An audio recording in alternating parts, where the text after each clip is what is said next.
Hello साथियों, नमस्कार, वंदे मातरम। मैं गणेश स्वागत करता हूं आपके प्यारे परिवार सॉल्यूशन विद गणेश में। साथियों, कैसे हैं आप लोग? उम्मीद करता हूं अच्छे होंगे, शानदार होंगे, ज़बरदस्त होंगे, तैयारी भी शानदार कर रहे होंगे। तो साथियों, कल की कक्षा में हम लोगों ने पढ़ लिया था, क्या पढ़ लिया था? मौर्योत्तर काल के बारे में। और मौर्योत्तर काल हम लोग ने पूरा पढ़ लिया था। आज हम लोग शुरुआत करने जा रहे हैं गुप्त साम्राज्य की। इसके बाद आएगा गुप्तोत्तर काल। ठीक है, मौर्योत्तर काल यानी मौर्य वंश के बाद का काल एवं गुप्त वंश के पहले का काल, और गुप्तोत्तर काल यानी गुप्त साम्राज्य के बाद का काल। ठीक है साथियों, तो गुप्त साम्राज्य के बारे में हम लोग पढ़ लेते हैं। गुप्त साम्राज्य की स्थापना कौन करता है? तो गुप्त साम्राज्य की स्थापना जो भैया ये श्रीगुप्त करता है। कौन करता है? श्रीगुप्त करता है। 240 ईस्वी से 280 ईस्वी तक श्रीगुप्त शासन करता है। ठीक है, गुप्त साम्राज्य का सर्वप्रथम उदय कौशाम्बी में हुआ था। गुप्त साम्राज्य का सर्वप्रथम उदय कहाँ हुआ था? तो कौशाम्बी में हुआ था। कौशाम्बी कहाँ पड़ता है? इलाहाबाद के पास में। इलाहाबाद यानी आज के प्रयागराज। आज का नाम उसका क्या हो गया है? प्रयागराज हो गया है। ठीक है, काशी प्रसाद जायसवाल के अनुसार गुप्त को जाट से संबंधित बताया गया। किसके अनुसार? तो भैया काशी प्रसाद जायसवाल एक क्या थे? ये इतिहासकार थे। ये एक इतिहासकार थे। इनके अनुसार गुप्त को जाट बताया गया है। ये जाट कहाँ रहते थे, कहाँ पाए जाते हैं अभी? जाट कहाँ के निवासी हैं? तो अभी भी जाट आपके पंजाब में मिलते हैं। पीबी यानी पंजाब। ठीक है साथियों, राय चौधरी के अनुसार गुप्त को ब्राह्मण से संबंधित बताया गया। किसने बताया? ब्राह्मण से संबंधित किसने बताया? राय चौधरी ने बताया। राय चौधरी भी एक इतिहासकार थे। ठीक है साथियों, उम्मीद कर रहा हूँ आप लोगों को ये समझ में आ रहा होगा। आगे बढ़ते हैं। गौरी शंकर ओझा ने इसे क्षत्रिय से संबंधित बताया। क्षत्रिय से संबंधित बताया। ठीक है, एलन एवं अल्टेयर ये भी इतिहासकार थे। ये सभी जिनके अनुसार बताया जा रहा है, ये सभी के सभी इतिहासकार थे। ठीक है, तो एलन एवं अल्टेयर ने क्या कहा इसको बोला कि भैया गुप्त साम्राज्य के जितने भी लोग हैं वो वैश्य से संबंध रखते हैं, यानी वो एक प्रकार के वैश्य हैं। ठीक है साथियों, गुप्त साम्राज्य की राजकवी भाषा क्या थी? तो गुप्त साम्राज्य की जो राजकीय भाषा थी वो क्या थी? संस्कृत। ये संस्कृति नहीं रहेगी, माफ़ी चाहता हूँ, यहाँ पे संस्कृत रहेगा।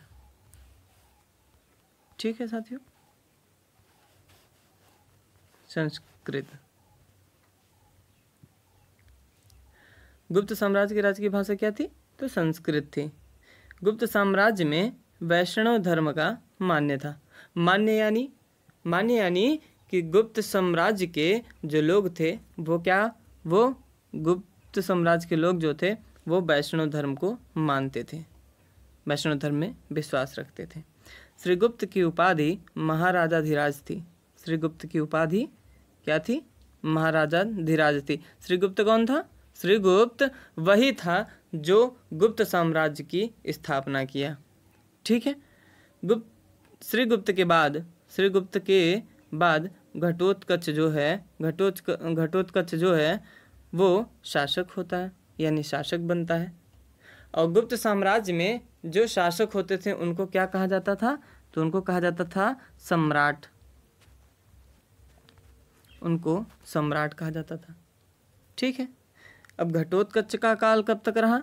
घटोत्कच का काल रहा 280 से 320 ईस्वी तक रहा। किसका काल? घटोत्कच का काल। ठीक है, घटोत्कच का काल कब से कब तक रहा? तो 280 से 320 ईस्वी तक। चंद्रगुप्त मौर्य घटोत्कच के बाद कौन शासक बन जाते? घटोत्कच विशेष शासक हुआ नहीं, इसलिए इसके बारे में हम लोग थोड़ा जानकारी नहीं लेंगे। चंद्रगुप्त मौर्य के बारे में एग्जाम में आपके बहुत ज़्यादा प्रश्न पूछे जाते हैं, इसलिए चंद्रगुप्त मौर्य को हम लोग देख लेते हैं, चंद्रगुप्त प्रथम को हम लोग देख लेते हैं। ठीक है साथियों, चंद्रगुप्त प्रथम के बारे में हम लोग देखेंगे। इसका शासनकाल कब से कब तक रहा, तो इसका शासनकाल जो है 320 ईस्वी से 335 ईस्वी तक रहा। ठीक, आगे चंद्रगुप्त प्रथम की यहाँ से शुरुआत होती है, यहीं से आपकी असली क्लास शुरू होती है, यानी कि असली का मतलब जो कि आपके एग्ज़ाम में पूछे जाते हैं। ठीक है साथियों, तो चंद्रगुप्त प्रथम के बारे में देखेंगे। सबसे पहले इसका काल देख लीजिए कि इसका काल कब से कब तक रहा। 320 से 335 ईस्वी तक इसका कार्यकाल रहा। ठीक, चंद्रगुप्त प्रथम का विवाह, चंद्रगुप्त प्रथम का जो विवाह था किससे हुआ था, तो चंद्रगुप्त प्रथम का विवाह जो था लिच्छवी की राजकुमारी थी एक, उनका क्या नाम था, उनका नाम था कुमार देवी। लिच्छवी की एक राजकुमारी थी, उनका नाम था कुमार देवी, तो उन्हीं से इनका विवाह हो जाता है। चंद्रगुप्त प्रथम ने अपनी पत्नी यानी जो कुमार देवी हैं जिनसे उनका विवाह हुआ था, उनकी पत्नी के नाम का सिक्का चलवाया था। किसने चलवाया था, तो चंद्रगुप्त प्रथम ने। चंद्रगुप्त प्रथम को गुप्त वंश का वास्तविक संस्थापक माना जाता है। गुप्त वंश का संस्थापक कौन था, तो श्रीगुप्त था। गुप्त वंश का संस्थापक अगर पूछा जाए आपके एग्जाम में तो आप कहेंगे भैया श्रीगुप्त था, और गुप्त वंश का वास्तविक संस्थापक अगर पूछेगा तो आप कहेंगे चंद्रगुप्त प्रथम था। ओके, आगे बढ़ते हैं। गुप्त साम्राज्य का प्रथम महासम्राट हुआ कौन, गुप्त साम्राज्य का प्रथम महान सम्राट हुआ कौन हुआ, चंद्रगुप्त मौर्य हुआ। चंद्रगुप्त मौर्य हुआ गुप्त साम्राज्य का प्रथम महान सम्राट। गुप्त साम्राज्य की राजधानी क्या थी, तो पाटलिपुत्र थी। गुप्त साम्राज्य की राजधानी पाटलिपुत्र थी। चंद्रगुप्त प्रथम के बाद गुप्त साम्राज्य का अगला शासक कौन होता है, तो समुद्रगुप्त होता है। गुप्त साम्राज्य का चंद्रगुप्त प्रथम के बाद कौन शासक होता है, समुद्रगुप्त होता है। अब हम लोग समुद्रगुप्त के बारे में देखेंगे। समुद्रगुप्त, ठीक है, समुद्रगुप्त जो था वो संगीत का प्रेमी था। समुद्रगुप्त जो था वो संगीत का प्रेमी था। ये कैसे पता चलता है, ये पता चलता है उसके सिक्कों से पता चलता था। कैसे सिक्कों से पता चलता था, तो भैया वो सिक्कों में जो उसके सिक्कों में गिटार यानी कि वीणा जो थी, वो वीणा छपाया हुआ रहता था, इसलिए उससे पता चलता था कि समुद्रगुप्त जो है वो संगीत का बहुत प्रेमी था। ठीक, समुद्रगुप्त की उपाधियां हम देख लेते हैं। तो समुद्रगुप्त की उपाधियां देखेंगे हम लोग कौन कौन से हैं। एक कविराज, दूसरा अश्वमेधकर्ता, तीसरा लिच्छवी दौहित्र, चौथा अप्रतिरथ और पांचवा परक्रमांक। समुद्रगुप्त की उपाधियां लगभग अगर देखा जाए तो सबसे अधिक थी। देख रहे हैं, 5 है, 5 उपाधियां समुद्रगुप्त की है। इसे भारत का नेपोलियन भी कहते थे। इसे भारत का नेपोलियन कहते थे। और नेपोलियन इनको कहने वाला कौन था, तो इनको भारत का नेपोलियन किसने कहा था, विंसेंट स्मिथ। विंसेंट स्मिथ कौन थे, एक इतिहासकार थे। इन्होंने समुद्रगुप्त को क्या कहा, इन्होंने समुद्रगुप्त को भारत का नेपोलियन कहा। ठीक है, समुद्रगुप्त का दरबारी कवि हरिसेन था। इसके दरबार में हरिसेन रहता था जो कि एक कवि था। ठीक, हरिसेन द्वारा रचित जो दरबारी कवि इनका था वो एक रचना किया था, यानी कि प्रयाग प्रशस्ति एक लेख लिखा था जो कि समुद्रगुप्त ने इलाहाबाद में अशोक स्तंभ पर खुदवाया। ठीक है, वो जो लेख लिखा था हरिसेन ने, हरिसेन कौन था? समुद्रगुप्त का दरबारी कवि था। वो जो लेख लिखा था उसने यानी किसने? समुद्रगुप्त ने इलाहाबाद में अशोक स्तंभ जो था, इलाहाबाद में अशोक स्तंभ जो था उस पर खुदवा दिया। ठीक है, आगे। यह लेख जो उसने लेख खुदवाया वह लेख किस शैली में था? तो वह लेख जो था चंपू शैली में था। वह लेख चंपू शैली में लिखा गया था। चंपू शैली का अर्थ होता है गद्य एवं पद्य में लिखा गया था। ठीक। समुद्रगुप्त द्वारा प्रयाग प्रशस्ति पर लेख लिखवाए गए स्तंभ को अकबर ने इलाहाबाद से कौशाम्बी ले गया। अकबर ने इसको इलाहाबाद से कौशाम्बी प्रतिस्थापित कर दिया। कौन सा लेख लिखवाया गया था उसमें? जो समुद्रगुप्त द्वारा लिखवाया गया था। किसकी रचित लेख थी? वो हरिसेन की रचित लेख थी। ठीक है। समुद्रगुप्त ने मगध के आर्यावर्त में 9 शासकों को हराया था। ये इम्पॉर्टेंट फैक्ट है, इसको आपको ध्यान में रखना है। समुद्रगुप्त ने मगध के आर्यावर्त में 9 शासकों को हराया था तथा दक्षिणावर्त में 12 शासकों को हराया था। ठीक। इसे धम्म विजय भी कहा गया। जब ये 12 शासकों को हराया तो इसे धम्म विजय कहा गया। समुद्रगुप्त के समय में श्रीलंका के राजा मेघवर्मन थे। उन्होंने गया में, गया यानी कहाँ पड़ता है गया? तो बिहार में गया पड़ता है। तो गया में बौद्ध धर्म के प्रचार के लिए समुद्रगुप्त से अनुमति मांगी थी। किसने मांगी थी? तो श्रीलंका के राजा थे मेघवर्मन। ठीक है। उम्मीद कर रहा हूँ साथियों आप लोगों को समझ में आ रहा होगा। यदि समझ में आ रहा हो तो आप लोग लाइक ज़रूर करिएगा सेशन को, और जहाँ तक हो सके आप इसको शेयर करिए ताकि और भी बच्चे इसका लाभ उठा सकें। ठीक है। और ध्यान रहे, अभी तक जो बच्चे मेरे चैनल से नहीं जुड़े हैं वो जा कर के मेरे चैनल से जुड़ जाएं। सॉल्यूशन विद गणेश को सब्सक्राइब कर लें और साथ में जुड़ जाएं तैयारी करने के लिए। ठीक है। नेक्स्ट नोट देख लेते हैं।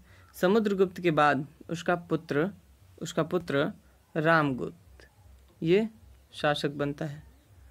ठीक है। रामगुप्त कब से कब तक बनता है? तो 375 से 380 ईस्वी तक रामगुप्त शासन में रहता है। इसकी पत्नी का नाम ध्रुव देवी था। यह समुद्रगुप्त का प्रथम पुत्र था।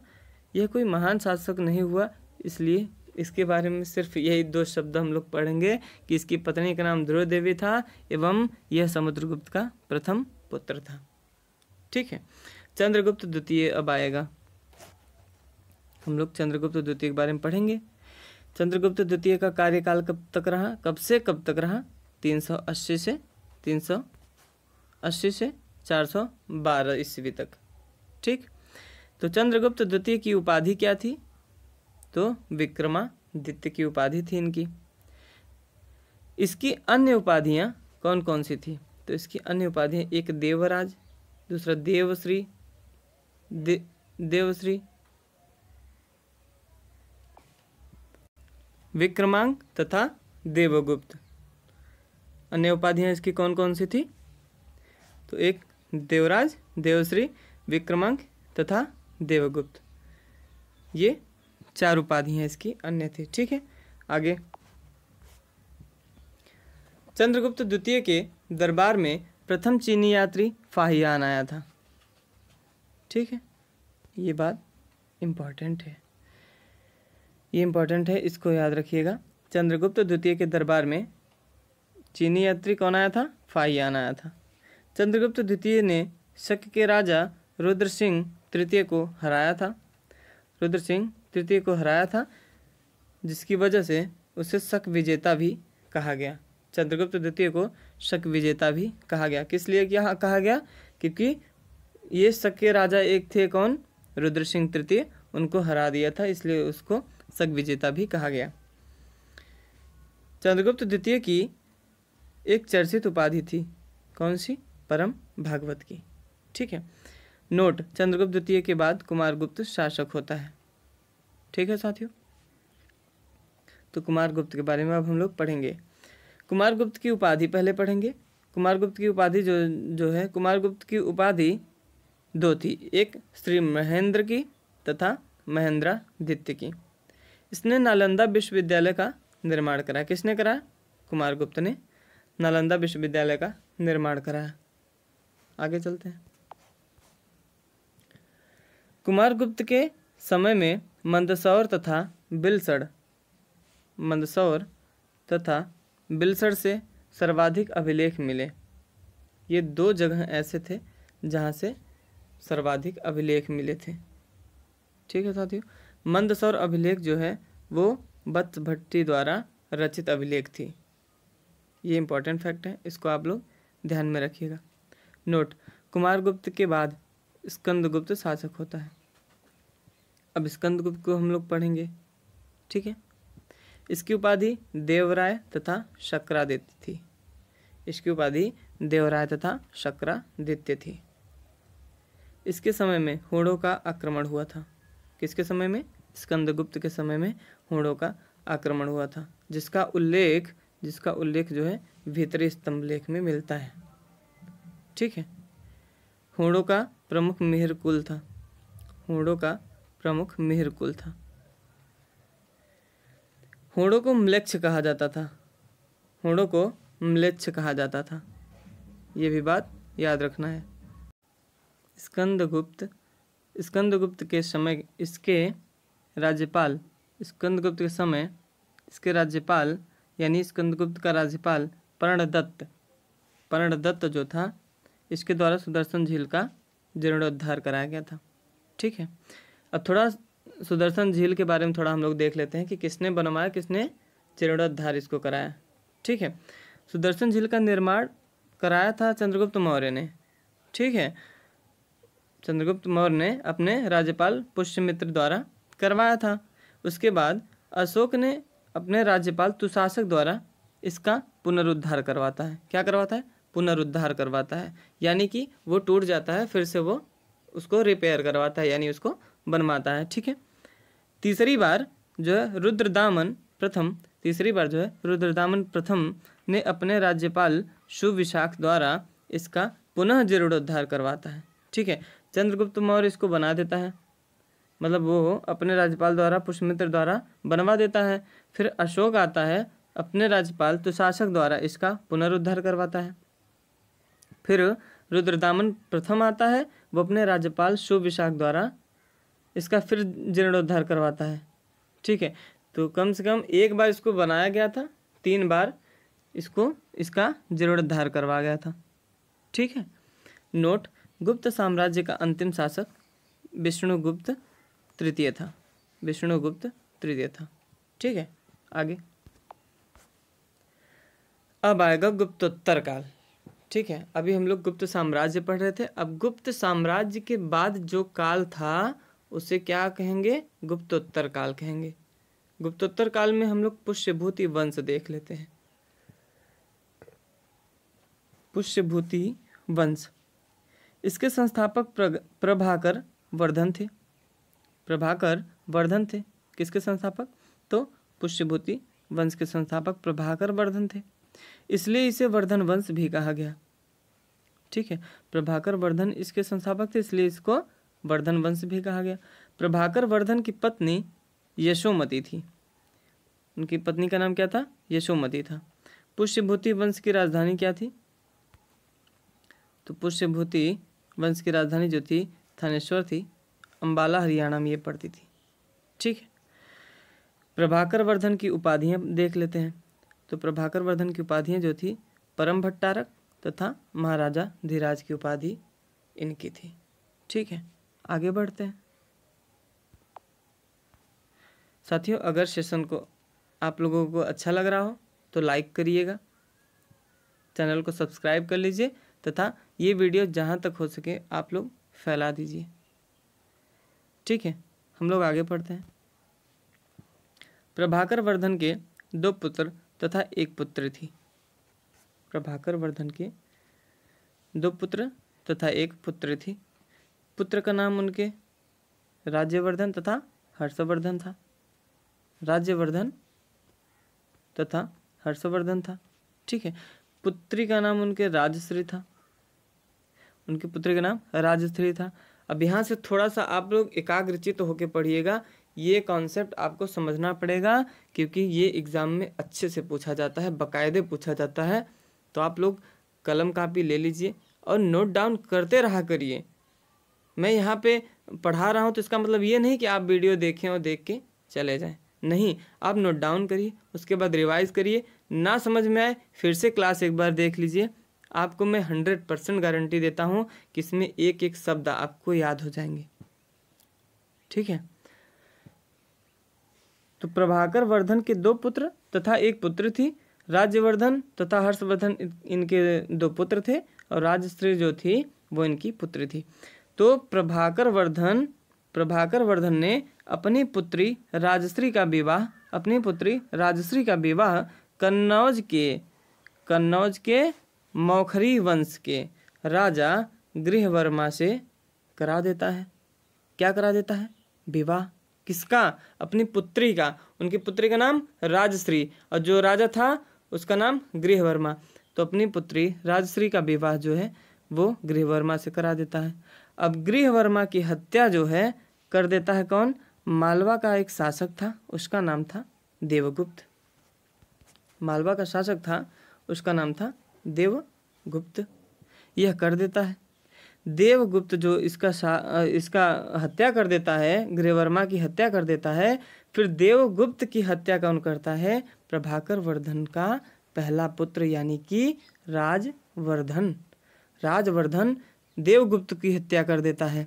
और जब फिर देवगुप्त की हत्या कर देता है राज्यवर्धन, तो देवगुप्त का एक मित्र होता है, उसका नाम होता है शशांक। ये उसका मित्र होता है देवगुप्त का, उसका नाम होता है शशांक, जिसने राज्यवर्धन की हत्या करी। राज्यवर्धन की हत्या क्योंकि भाई उसने उसके मित्र को मार दिया था। ठीक है। तथा यह जब राज्यवर्धन की हत्या कर देता है उसके बाद राजश्री को बंदी बना लेता है। राजश्री यानी प्रभाकर वर्धन की पुत्री, राजश्री को बंदी बना लेता है। आगे अब आता है हर्षवर्धन। ये सब देखता रहता है भाई, वो छोटा उसमें छोटा रहता है। इसका बड़ा भाई जो है राज्यवर्धन वो बड़ा था, उसकी हत्या कर देता है। कौन कर देता है? तो उसकी हत्या जो है शशांक कर देता है। ठीक है, शशांक कर देता है। अब हर्षवर्धन जो है यह सब देख करके वह जब गद्दी पर बैठता है, 16 वर्ष की आयु में यह गद्दी पर बैठता है। 16 वर्ष की आयु में यह सम्राट बनता है और गद्दी पर बैठता है। गद्दी पर बैठते ही यह सर्वप्रथम पहला काम यही करता है कि शशांक की हत्या कर देता है। यह शशांक की हत्या कर देता है। किस लिए कर देता है? क्योंकि हर्षवर्धन के भाई राज्यवर्धन को शशांक ने मार दिया था। ठीक है। हर्षवर्धन ने अपनी राजधानी थानेश्वर को बनाई, माफ़ी चाहता हूँ, हर्षवर्धन ने अपनी राजधानी थानेश्वर से बदलकर कन्नौज कर दिया था। ठीक है, कन्नौज कर दिया था। हर्षवर्धन की उपाधियाँ देख लेते हैं। हर्षवर्धन की उपाधि शीलादित्य, परम भट्टारक, महाराजाधिराज तथा सार्वभौम परमेश्वर, इसकी ये सब उपाधियाँ थी। ये उपाधियाँ आपको ध्यान में रख लेना है। हर्षवर्धन के दरबार में 630 ईस्वी में वेनसांग भारत आता है। ठीक है, हर्षवर्धन के ही दरबार में 630 ईस्वी में वेनसांग भारत आता है और यह 645 ईस्वी में भारत से वापस चला जाता है। कौन से मार्ग से जाता है? अगर ये प्रश्न पूछा जाए तो ये भी आप बता दीजिएगा, वह स्थल मार्ग से वापस जाता है। ठीक है, आगे बढ़ते हैं। महोदय या महोदय श्री ये जो है कन्नौज का प्राचीन नाम था। ठीक है, वेनसांग को यात्रियों का राजकुमार कहा जाता था तथा नीति का पंडित भी कहा जाता था। किसे? वेनसांग को। वेनसांग की पुस्तक कौन कौन सी थी? तो वेनसांग की पुस्तक जो थी वो शिवयुग की थी। ठीक है, वेनसांग ने शूद्रों को क्या कहा था? वेनसांग ने शूद्रों को कृषक कहा था। हर्षवर्धन के दरबारी कवि कौन थे? तो हर्षवर्धन के जो दरबारी कवि थे वो थे बाणभट्ट। बाणभट्ट की पुस्तक हर्षचरित तथा कादम्बरी थी। बाणभट्ट की जो पुस्तक थी वह हर्षचरित तथा कादम्बरी थी। ये इनकी पुस्तक याद रखना, क्योंकि इनकी पुस्तक अधिकतर एग्जाम में पूछे जाते हैं। ठीक है। हर्षवर्धन की आत्मकथा 3 पुस्तकों में मिलती है। कौन कौन सी? पहली पुस्तक है रत्नावली, दूसरी पुस्तक है नागानंद, और तीसरी पुस्तक जो है इनकी कौन सी है? तीसरी पुस्तक इनकी है प्रियदर्शिका। ठीक है। पहली पुस्तक इनकी रत्नावली, दूसरा नागानंद तथा तीसरा इनका जो है प्रियदर्शिका। ये 3 पुस्तक ऐसी हैं जिसमें हर्षवर्धन की आत्मकथा का उल्लेख है। ठीक है। आगे, हर्षवर्धन के समय प्रयाग तथा कन्नौज में 2 विशाल धार्मिक सम्मेलन हुए थे। ये इंपॉर्टेंट फैक्ट है। हर्षवर्धन के समय प्रयाग तथा कन्नौज में 2 विशाल धार्मिक सम्मेलन हुए थे। यह सम्मेलन प्रति 5 वर्ष में होते थे। कहाँ होते थे? प्रयाग में होते थे। ठीक है साथियों। हर्षवर्धन गुप्तोत्तर काल का अंतिम हिंदू सम्राट था। हर्षवर्धन जो था वो गुप्तोत्तर काल का अंतिम हिंदू सम्राट था। इसने सूती वस्त्रों का प्रसिद्ध केंद्र मथुरा को बनाया था। हर्षवर्धन ने सूती वस्त्रों का प्रसिद्ध केंद्र मथुरा को बना दिया था। इसके समय में तुला यंत्र का उपयोग किया जाता था। और तुला यंत्र क्या होता था? ये एक सिंचाई का साधन होता था। ठीक है, यह एक सिंचाई का साधन होता था। तो उम्मीद करता हूँ साथियों आज की कक्षा आप लोगों को अच्छी लगी होगी, आपके लिए लाभदायक होगी, आपके एग्ज़ाम के लिए लाभदायक होगी। आप लोग तैयारी यूं ही करते रहें, हमारे साथ जुड़ जाइए सॉल्यूशन विद गणेश से। चैनल को सब्सक्राइब कर लीजिए। और आप लोग, यदि आप लोगों को ये वीडियो आप लोगों को अच्छी लगी हो तो वीडियो को लाइक करें और ज़्यादा से ज़्यादा शेयर करें। ठीक है साथियों, तो आज की कक्षा में हम लोग यहीं तक रखते हैं। अगली कक्षा में फिर शुरुआत करेंगे। कल शाम 7 बजे जुड़ना ना भूलें सॉल्यूशन विद गणेश से। तो आज के लिए बस इतना ही। जय हिंद, वंदे मातरम, नमस्कार।